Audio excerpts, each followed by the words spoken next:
We're going live.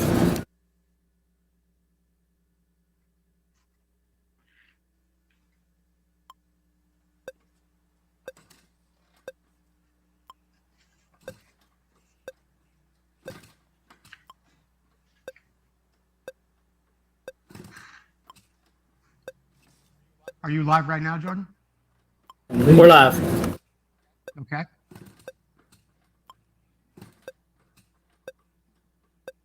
Yeah, I'm really looking forward to the video from Fritz Gunther. Very interesting. I think it's going to be very helpful for a lot of people. Yeah. No stickers. Yeah, we're doing the random share giveaway, but we're not doing the not the Vinco stickers this week. I'm doing a Preston Petty plate this week. Okay. Yeah. No, other than that, I think we're good. No, I got a lot of props. A lot of props tonight.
Good evening, everyone. You're watching Vintage Motocross Q&A, and I'm your host, Joe Abadi. Thank you for joining me tonight. And thank you, Jordan, Chelsea, and Susie, for helping me put the show together. And I also want to welcome Jordan's dad into the studio tonight. It's nice to have a visitor once in a while. There he is. All right. Well, Jordan, let's get down to the starting line, and I'll tell you a little bit more about what you're going to see on the show tonight. Starting line is, of course, brought to you by Motion Pro. For all your specialized tools, cables, and controls, visit Motion Pro online. And the next time, try this segment. We're going to be showing you something from our sponsor, Vinco. I think you're going to really like. It's a brake cable. Also, in the Moto Showcase, a 1971 Yamaha Enduro, a very, very special bike, got a Rickman frame. And here's the problem segment tonight. We'll be taking a look at magnesium. Some people wonder if it'll catch fire, if they're doing things on parts. Well, we're going to take a look at that. What's it worth? We've got a Mako that came up on eBay this week. I think you're going to like the price on this one. Have you ever heard of a Merkel? A very, very interesting motorcycle. I'm looking forward to bringing it to you. Don't forget to keep sharing the show, whether you're on Facebook or you're on YouTube. If you're on YouTube, please comment Motion Pro. Okay, we'll have a random share giveaway winner a little bit later on in the broadcast. And don't forget to subscribe to our YouTube channel. It's growing and it's going great. You can see all of our interviews from Vintage Motocross Radio there, as well as all of our broadcasts from Vintage Motocross Q&A. When you subscribe, you'll get a little alert like that. Tells you when we're live on the air. You'll never catch an episode or never miss an episode of Vintage Motocross Q&A. And how are the experts watching the show? The pros, they're sitting back on their couch with their big screen TV while they comment from their phone as they watch the show. And that's the way you can be doing it too. We really, really appreciate people sending in bikes for the Moto Showcase, and also your questions every week that we bring up here in the Here's the Problem segment. But don't forget, we can always use more. So please contact me either through the page, the Vintage Motocross Q&A, or on my personal page. You can always send me a private message. We'll be happy to have your bikes here on the show and also your questions or comments if you have any. As always, I want to thank our sponsors, Motion Pro, Vinco, Racer X, Preston Petty Products, Golan Products, Sunrise Vapor Blasting, Northwest Mako CZ, and Full Circle Racing. In tonight's Next Time Try This segment, we're going to do something a little bit different because I was so excited that I got a product from Vinco this week that I really, really wanted to share it with you. The product is a replacement brake cable for a 1974 Honda CR250. The first thing I liked about it is it came in a little box just like this. It reminded me of pizza, and I got excited right away when I opened it. Inside that box is the cable, just like this, the replacement cable that Vinco makes for the 1974 Honda CR250. Now, I had some pictures that Jordan had ready for the show, and there they are. I wanted you to show the OEM cable on top and the Vinco cable on the bottom.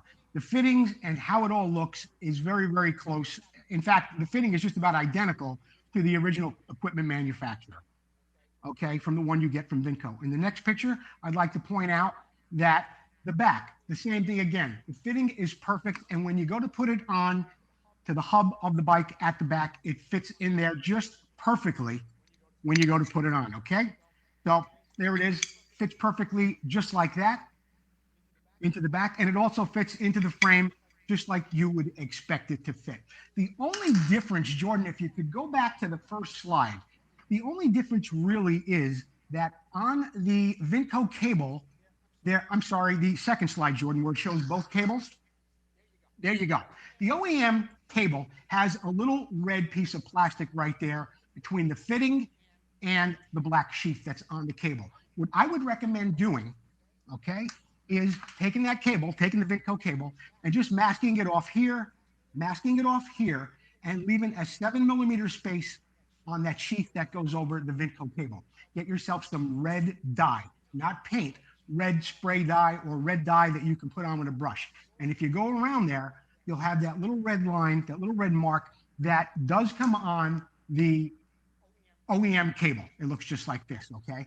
Other than that, nobody would ever be able to tell the difference between a stock cable, an OEM cable, and the Vinco reproduction unit. Now, I love this cable. The fit and finish were perfect, and it's just $69.95. $69.95. I've seen NOS cables sell on eBay and other places. Guys are getting hundreds of dollars for them. For $69.95 and a little effort on your part, just to put that little red band around there, you'd have a cable that looked just like an OEM cable. And that's available from our sponsor, Vinco. Keep the ride going.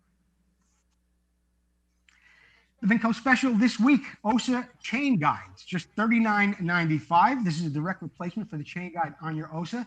It fits all the years 74 through 78, the 125, 175, 250, and 350 models. They are sold in a pair.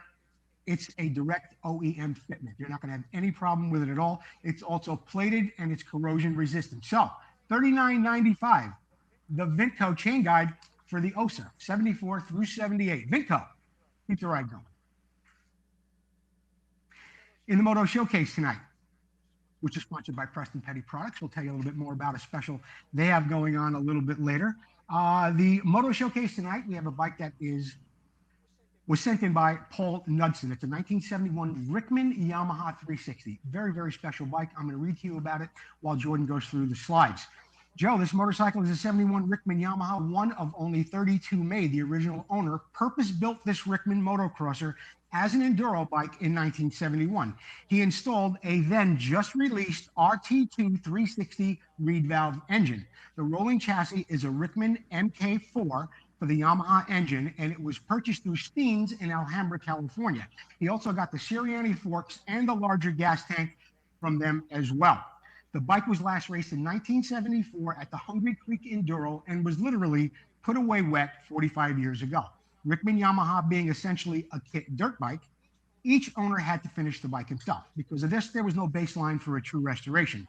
I got this time capsule, and with it, I built a period correct enduro race bike. So not only did I get a nice bike to fix up, but it took me a while to find some of the parts that were a little bit more difficult to find, but I was able to do that. Ultimately, every part of the motorcycle was disassembled except for the crank, which was not pressed apart. I did all the work myself. I CAD plated all the fasteners. All the engine work was done by me, polished the frame, repaired the wheels, painted the fiberglass, and he goes on and on about all the things that he did to this bike.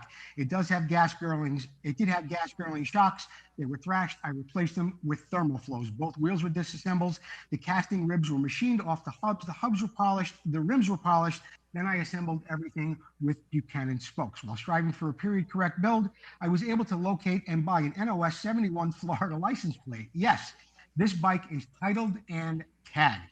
Wow, an incredible bike sent in to us this week by Paul Knutson from Florida. It's titled, it's tagged, it's one of only 32 built.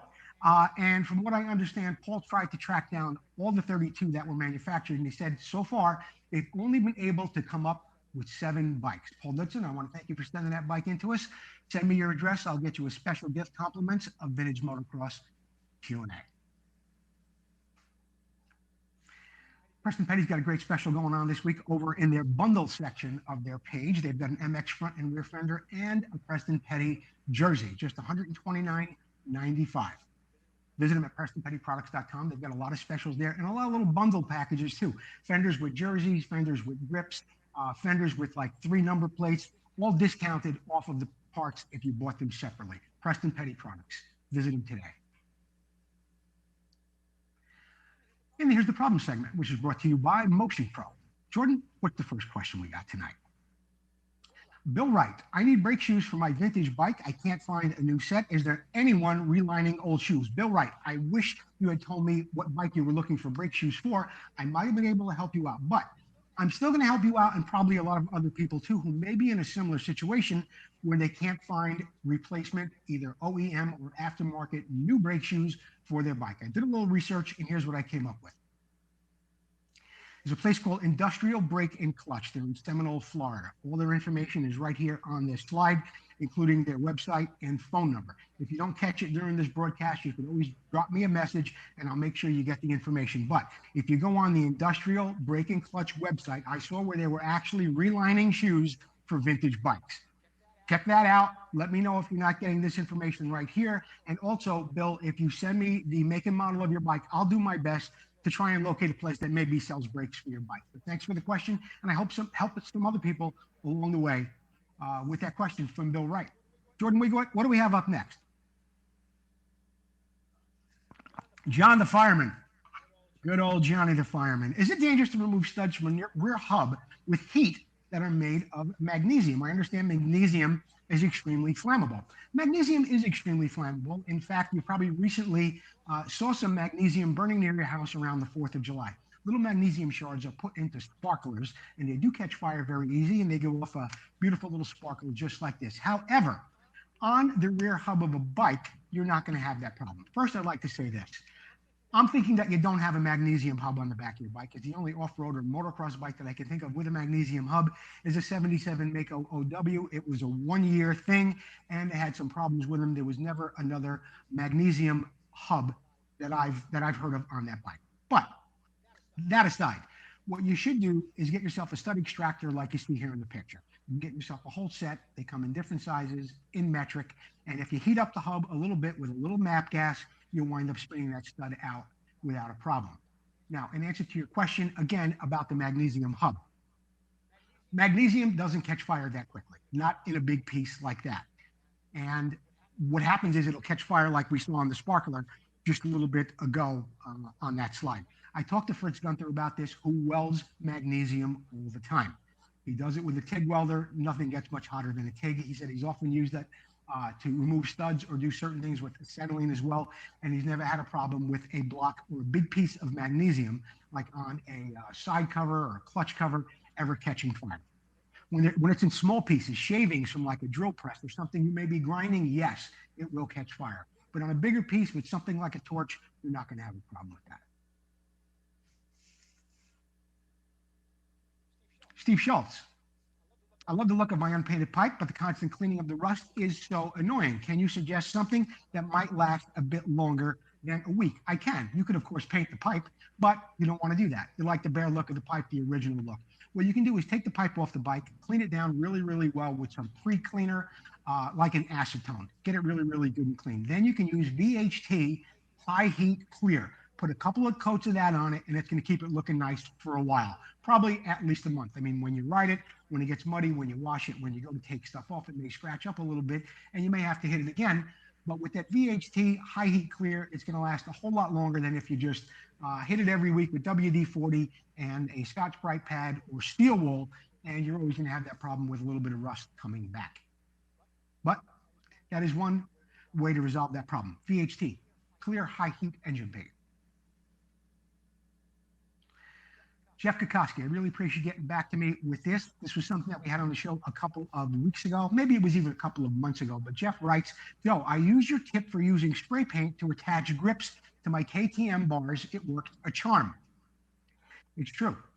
If you have a new set of grips to put on a set of bars, take the bars, make sure they're clean. Make sure the grip is clean on the plastic side. Make sure the steel is clean on the handlebar side. Then, on your new grip, spray in a little black spray paint. It doesn't have to be black, but black works a little bit better. Just spray a little bit in there, move the grip around, get the paint moving in there, and then slip it right onto your bars. 10 minutes later, you're never going to move those grips. You don't need safety wire. You don't need any kind of glue. You don't need anything else. I've been doing it this way for decades. I recommend that other people do it. They've tried it. Jeff Kokoski's tried it. It works really, really well. And in the end, if you want to get your grip off, you can just pick up the end if you have a bent set of bars, but the grips are good. However you want to remove the grip, or for whatever reason, you can spray a little paint in there again, twist it around, and you can pull it right off. And it's really, really easy to clean up too with a little thinner, lacquer thinner, or a carburetor cleaner. It's real, real easy to clean up as opposed to using all kinds of different glues and stuff like that. Jeff, thanks for getting back to us. I'm glad the tip works for you. I'm Gary Chaplin. You're watching Vintage Motocross Q&A with Joe Abate.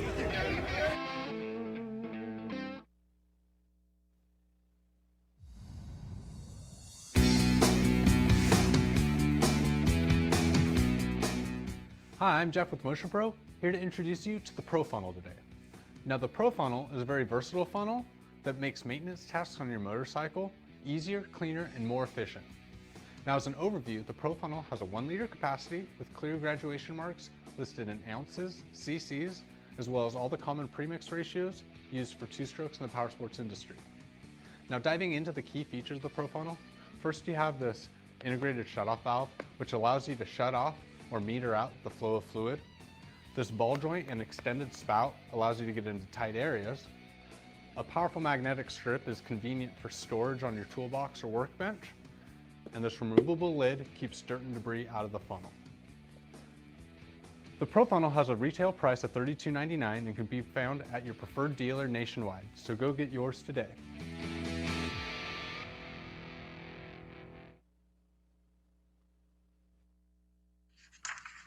Another great tool from Motion Pro. In the What's It Worth segment tonight, we're going to tell you about a bike that recently sold on eBay. I enjoy this segment of the show because this is the part of the show where you get to guess what the bike actually sold for, okay? Now, this bike did sell in Pennsylvania on June 30th, 2021, so just a little more than 3 weeks ago.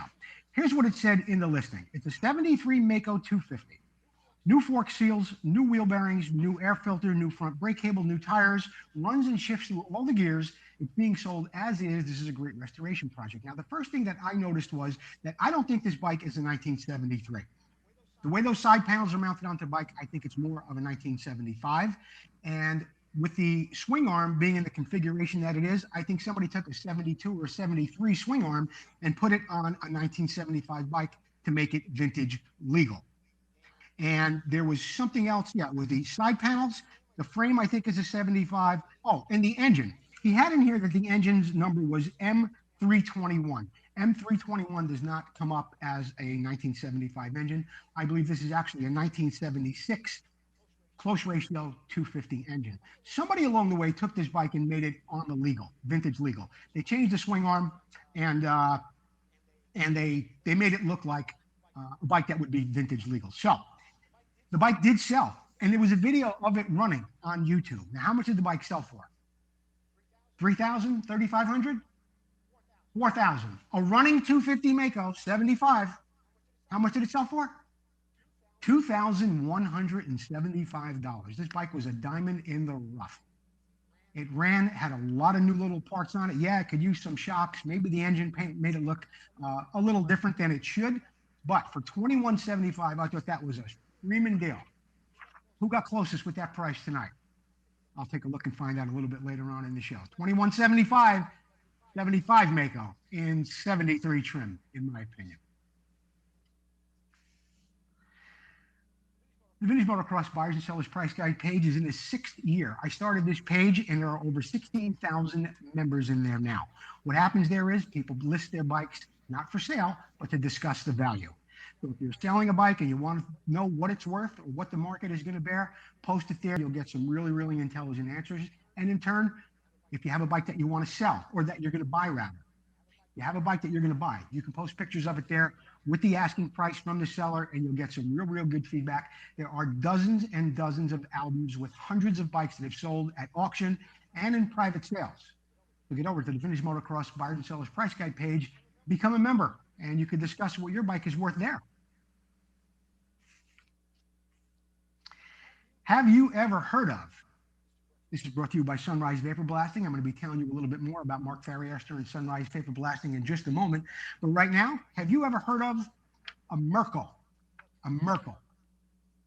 The founder of the company was Joe Merkel. He began designing engines for this motorcycle in 1902 and built his own motorcycle beginning in 1903, including a one-cylinder engine with a capacity of 316 cc's, which at that time also ran in a contemporary Indian frame. In 1908, he set up a company under the name Light Manufacturing and Foundry Company, and his motorcycles displayed that Merkel light on them. In 1910, he offered the first two-cylinder engine. In 1911, the company was taken over by Miami Cycle and Manufacturing in Middletown, Ohio. Subsequently, the trademark was changed to Flying Merkel, and that bright, shiny orange paint was eventually known as Merkel Orange. A Flying Merkel had a conservative engine control system featuring an automatic inlet valve and a preset outlet valve. It had a V engine, initially displaced 884 cc's, delivered 6 horsepower. A replica of Merkel's recently sold at an auction at Bonham's for nearly 400. I'm sorry, a 1911, an actual Merkel from 1911, sold for $423,000 in 2015. Okay, replicas have even sold for like 40 to 50 to 60,000. If you've ever seen even a replica in person, it is absolutely an incredible looking motorcycle. So there it was. Joe Merkel began that company in 1902, and the Flying Merkel, a highly collectible bike today. The next time somebody asks you if you ever heard of a Merkel, you tell them, yeah, and it's called a Flying Merkel now. Really interesting bike. Mark Farriester and Sunrise Vapor Blasting. I sent them out a box of stuff last week. I'm going to tell you more about it in a second. But whatever you have, whether it's for a boat, a plane, a car, or motorcycle, it could be some type of antique, no matter what kind of metal it's made of, send it over to Mark Farriester. He's going to make it look better than new. The great thing about vapor blasting is it doesn't change the profile of the metal. It gets everything so spotlessly clean. It literally is cleaner than the day it was made. I sent Mark over some stuff last week, and I'm going to tell you about it right now. What I did was, and let's spend a minute here, Jordan, if we can. What I did was, and Mark's only in Modesto. He's only about an hour away from me, okay? But what I did was I put some stuff in a box on Wednesday. Mark got it on Thursday and got it all cleaned up, called me back, said it's ready. On Friday, I had it again. So I just want to tell you about how his service works as far as quick turnaround time. Now, this is one of the carburetors, one of like 3 carburetors that I sent him, and I sent him a lot of other stuff too. So you can't really see it. I mean, yeah, you can see it here on the camera. You get a pretty good shot of it there. It came out spectacular. All the fittings, all the bushings, everything that is inside there that you couldn't get out came out absolutely beautifully. Here's a carburetor I haven't touched at all. And you can see after, well, it's from a 74 Elsinore.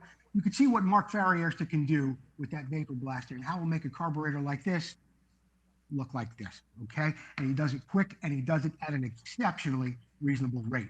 So check him out on Facebook at sunrisevaporblasting.com, or send Mark Farriester a message if you're not getting, if you're not contacting him, or you can't find him on Facebook, get a hold of me.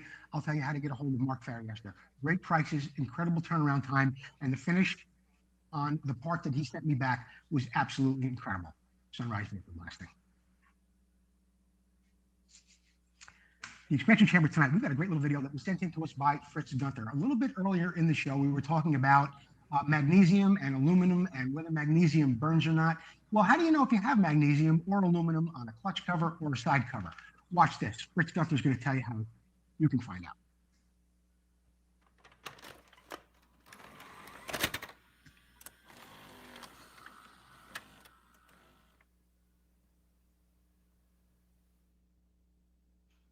Here's a way to check to see if you have either aluminum or magnesium. And I know you know what these covers are, but you just take a little bit of household white vinegar, just put a little drop on the aluminum. If it's aluminum, it'll just sit there. I got a Husqvarna magnesium cover.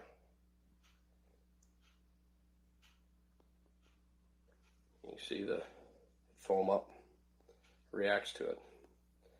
So that's a way you can tell whether or not you have aluminum or magnesium. Great little video by Fritz Gunther. How to tell if you got a magnesium or an aluminum part that you're working on. Thanks, Fritz. Full Circle Racing still has a great special going on for your hubs. They will powder coat them, but before they do that, they'll clean them, disassemble them, blast them, mask them, and then powder coat them, okay? They do it in gloss black or a satin black. If you want a special color, it's a $20 one-time fee. It's only $10 more if you want the brake plate done. This is a great way, if you're building wheels, to get a new set of wheels done from Tom McAllister at Full Circle Racing. Send your old hubs up there just the way they are. He's going to take them apart, clean them, blast them, powder coat them, and build you a complete set of wheels. Not for $50, but $50 a hub just on the powder coating. But he's got spokes up there, rims, does a real great job. I've got a half a dozen wheels here that I've had Tom do for me. And I've known other people that have used them as well, and nobody's been disappointed so far. Full Circle Racing Limited. We're going to take a commercial break. Don't forget to keep sharing the show. When we get back, we will have tonight's winner of the random share giveaway. And it's for this Preston Petty plate.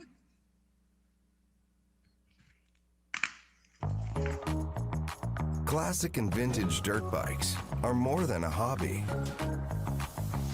It's not just about the ride. It's about the work that goes in. The work that keeps you connected to the ride.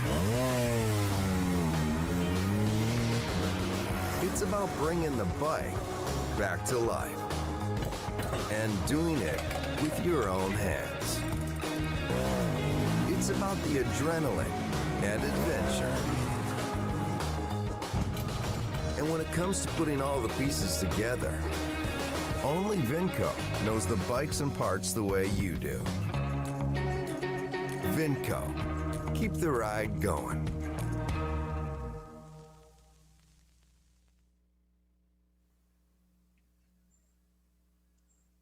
Tonight's random share giveaway winner is Kevin Temple. Kevin Temple. Get us your mailing address. You are tonight's random share giveaway winner, and you are the winner of this autographed Preston Petty number plate. Very few of these left. Very few of these left. Compliments of Paul Stannard and Preston Petty. So, Kevin Temple, get us your address. We'll get you out this plate. This plate compliments of Preston Petty product. This Week in Motocross History is brought to you by Racer X. Finest motocross publication on your newsstand now. Also available online. Don't forget to see our ad in the back pages of Racer X. This Week in Motocross History in 1974, Walsink wins 1 out of 5. In one of the most thrilling finishes in motocross history, Dutch rider Gerrit Walsink crashes his Suzuki across the finish line at the 1977 Hangtown 500cc U.S. Grand Prix, while successfully holding off Husqvarna's Heikki Mikkola for the win. The incident is featured on ABC's Wide World of Sports coverage for that event. The win is the first of what will be an incredible 5 U.S. GP wins for Gerrit Walsink, but it was Mikkola who would go on to be the 1974 FIM 500cc world champion, as well as the only man to ever beat Walsink at Carlsbad. He beat him once between 74 and 79. He beat him in 78 at the Carlsbad GP. In 1979, Harry Everett's on a 125. A lot of people remember Harry, of course, winning the 1975 World Championship on a poop, but it sometimes goes overlooked that Harry is actually a 3-time world champion on a 125. And at the 125 Grand Prix in Ireland, in Clondalkin, Suzuki's Harry Everts swept both motos, and in doing so, built himself an insurmountable lead in the 1979 FIM 125cc World Championships. Everts, already a 250cc champion on the Puch, took the world title away from his teammate, Akira Watanabe, the only Japanese rider to ever win an FIM Motocross World Championship. 1985, O'Mara goes 2-1. American Johnny O'Mara added yet another international win to his collection with an overall at the Unadilla 250cc GP. O'Mara went 2-1 on his factory Honda to collect the win over Bob Hanna, his Honda teammate, who went 1-5. America-based riders actually swept the first 5 places of that GP that day.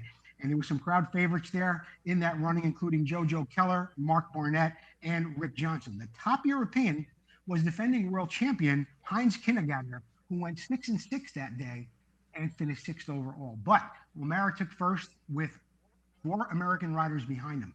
The first European was in 6th place, and he was the world champion that year. 1990, American Jeff Stanton dominated the U.S. GP at Unadilla, going 1-1 for his first GP win. Fellow AMA rider Mike LaRocco and Larry Ward ran 2nd and 3rd in the first moto. GP regulars Trampas Parker, Pekka Volkinen, both FIM Motocross World Champions, finished 2nd and 3rd respectively in the 2nd moto. And in 1991, Jeff Stanton went up there and did it again. Boy, whenever there was a GP at Unadilla, the Americans really, really shined up there, including, of course, O'Mara, Jeff Stanton, and remember Marty Tripes in 78. Unadilla, always a great place for the 250 GP and a great place for the U.S. riders to shine as well. We've got some announcements tonight brought to you by Golan Products. Jordan, what do we have up first? We've got the Golan product itself. You know, these little filters, I've been talking about them for a while now. They're made of billet aluminum. They come in blue, orange, red, and of course silver, and they can be cleaned indefinitely while you're on the trail. Doesn't really take any tools to do that. They got a screen inside there. You can unscrew it. It will cut down any debris or dirt down to 10 microns. What does that mean? You can't even see it with your eye. That's how fine it is. They can be cleaned indefinitely, made of billet. It fits off-road bikes, adventure bikes, dual sports minis. They've got one for just about every bike out there. And right now, they're looking for representatives. So you can contact them at golanpro@yahoo.com. You can become a distributor for this filter right here. And some of the manufacturers are using it now too. Thank you, Golan Products. This is a great filter. And I want to thank you for all you do for us here at Vintage Motocross Q&A. Now, we can get on to the announcement. Vintage Motocross Radio had a great show last week with the first women's national champion in America. Her name was, of course, Nancy Payne. I had her on the show. Let's listen for a second and listen to what Nancy had to say. Between 74 and 1980, Terry Kezar, Carrie Steiner, Sue Fish, and Dee Dee Cates, and you, of course, laid the foundation for women's motocross.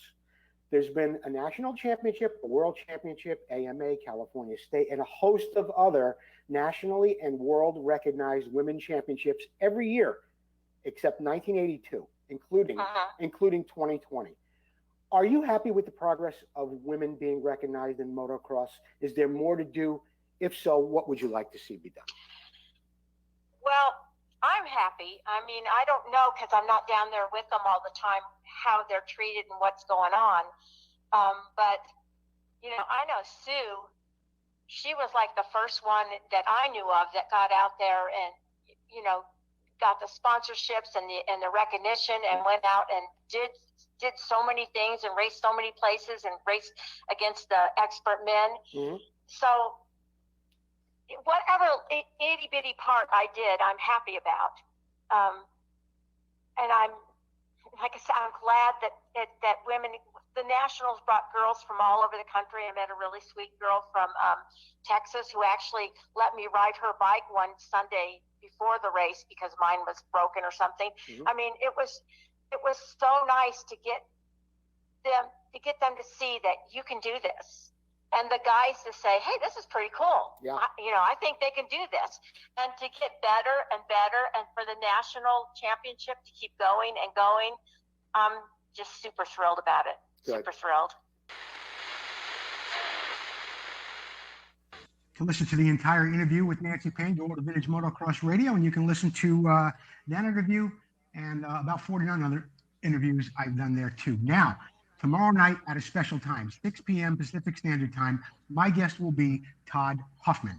Todd Huffman, you may know as being the producer of the Motocross Files, One Chance to Win, and a lot of other great movies that were covered during the golden era of motocross. Now, we will talk to Todd a little bit tomorrow night, maybe about the Motocross Files and a few other things he's working on.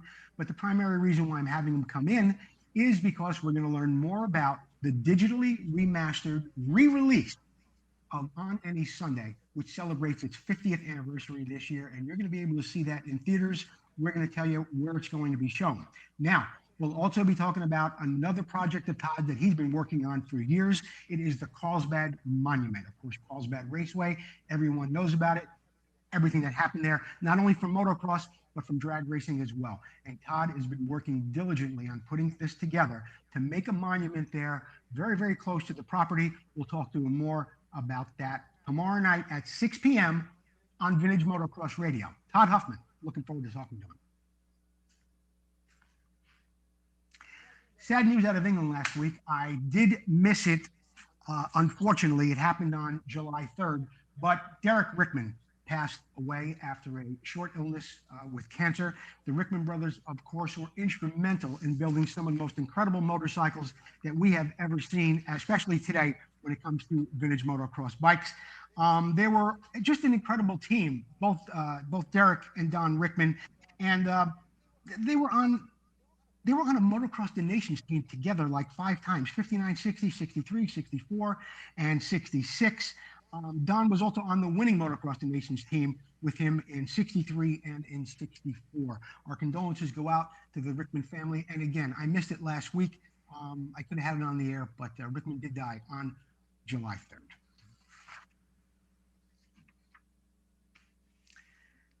It's never too early to get ready for the Vintage Fall Classic down at Glen Helen.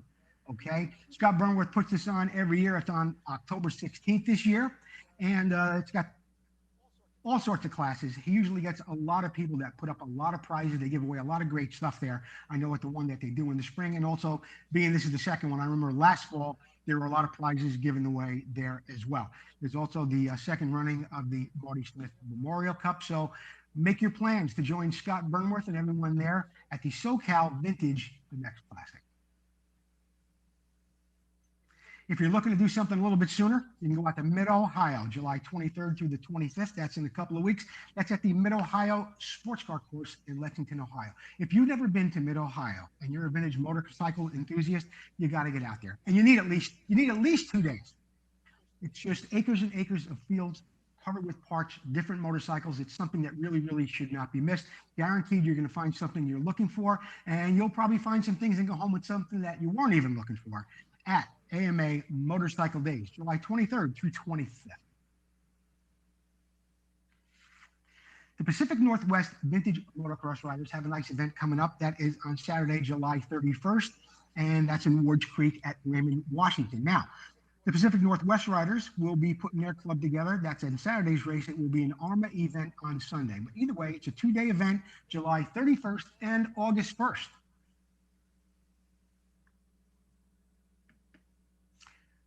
I've been talking about this for a couple of weeks now, and it's getting closer. I mean, we're, August, September. Before you know it, it will be October.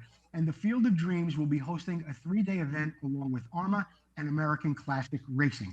They've got an open practice on Friday. There's racing going on all day Saturday. On Sunday, there'll be a GP-style race followed by an open practice all afternoon. There's going to be barbecues going on. I think it's a little swap meet. There's a bike show. There's a lot happening down there at the Field of Dreams, and that's October 15th, 16th, and 17th in the Garden State, the great state of New Jersey. The finish line is brought to you by Northwest Mako CZ. What's their special tonight, Jordan? 1981 and 82 Mako seat brackets. They've got the one that goes in the front. They've got the one that fits in the back. $15 for one, $29 for the other. I think that is $30, $45 well spent if you've got one of those plastic seat bases that come on an 81 or 82 Mako. If it's getting a little loose underneath there, get a hold of Alan Brown at Northwest Mako CZ and get yourself some new brackets for that Mako seat, 81 and 82.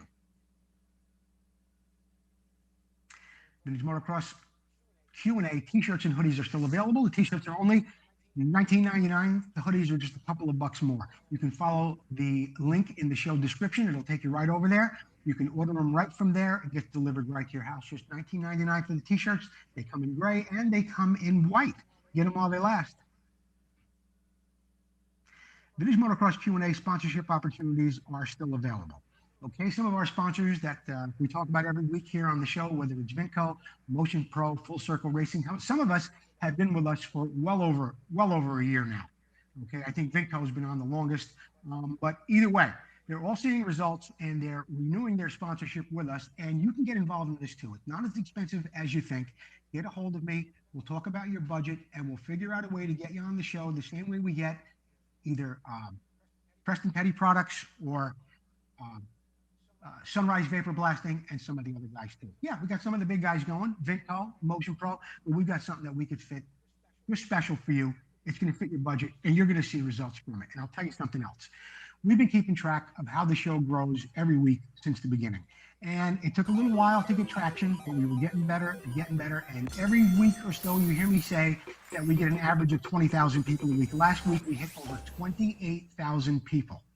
28,000 people with close to 4,000 people in post engagement. So it's growing every week. So if you've got a business out there and you want to get the word out about it, this would be a great way, a very reasonably priced way to reach over 28,000 people.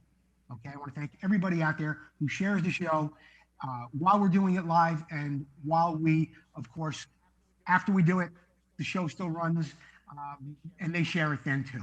And they share our little Vinco specials and all the other things that go along with it. So thanks everyone who does share the show. And if you're an advertiser, if you've got a little business, you know, I don't have a pipe guy on the show. Maybe Bill's Pipe would like to come on. FMF, DG, somebody like that. I don't have a tire guy. Dunlop, somebody like that, or just you, little mom and pop shop. I'd be glad to help you out, get you on the show, help you reach close to 28,000 people a week. Jordan, what do we got up next? That's it. I want to thank everybody for joining us tonight, including Jordan's dad in the studio tonight. Thank you for watching Vintage Motocross Q&A. There is no Vintage Motocross Radio on Sunday, but don't forget to join me tomorrow night for Vintage Motocross Radio, where my guest will be Todd Huffman. That's at 6 p.m. Pacific Standard Time tomorrow night on Vintage Motocross Radio. And don't forget, our random share giveaway winner tonight was Kevin Temple. Kevin, get a hold of me if you want a Preston Petty autograph number plate. Thanks for watching the show, everyone. Enjoy your evening. We'll see you next time on Vintage Motocross Q&A. Oh, Gino! Gino! I almost forgot. What about Rocco? Is Rocco available? Come on, Gino! Come here, boy! Gino! Come on, Gene! Gino's not coming? Oh, here he comes, Come on, Gino! Come on, Gene! Uh-oh, that's it. You're being replaced by a younger, more handsome celebrity. Ladies and gentlemen, Rocco Abadi.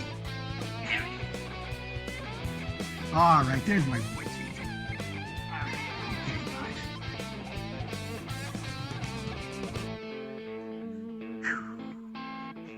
Okay, Gigi boy.